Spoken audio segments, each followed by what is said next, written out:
बैल और किसान। एक समय की बात है, एक गांव में रामू नाम का एक मेहनती किसान रहता था। उसके पास एक वफादार बैल था जिसका नाम हीरा था। हीरा बहुत बलवान और शांत स्वभाव का था। रामू और हीरा दोनों मिलकर खेतों में खूब मेहनत करते थे।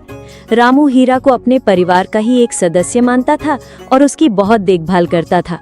हर सुबह रामू और हीरा अपनी दिनचर्या शुरू करते। रामू हीरा को चारा खिलाता, उसे पानी पिलाता और फिर दोनों हल लेकर खेत की ओर चल पड़ते। हीरा बिना किसी शिकायत के घंटों तक हल खींचता और रामू उसके साथ कदम से कदम मिलाकर चलता रहता।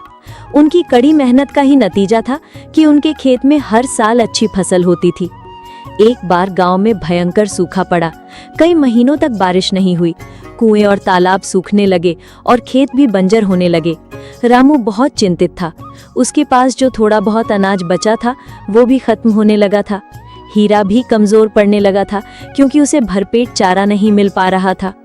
रामू को लगा कि शायद उसे हीरा को बेचना पड़ेगा ताकि वो अपने परिवार को बचा सके, लेकिन ये सोचकर ही उसकी आंखों में आंसू आ गए। वो हीरा से बहुत प्यार करता था। एक दिन जब रामू उदास बैठा था, हीरा उसके पास आया और अपनी बड़ी बड़ी आंखों से उसे देखने लगा, मानो वो उसकी परेशानी समझ रहा हो। रामू ने हिम्मत जुटाई और सोचा कि वो हार नहीं मानेगा। उसने गांव के मुखिया से मदद मांगी। मुखिया ने रामू की ईमानदारी और हीरा के प्रति उसके प्रेम को देखते हुए उसे कुछ अनाज और पानी का प्रबंध करने में मदद की।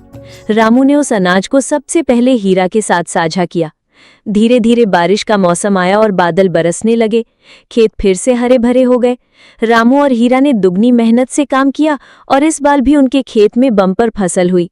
रामू ने उस मुश्किल समय को याद किया और समझा कि सच्चा साथ और मेहनत कभी बेकार नहीं जाती।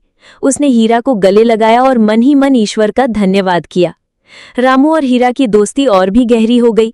वो दोनों अपनी जिंदगी में आने वाली हर मुश्किल का सामना मिलकर करते थे और हमेशा खुश रहते थे।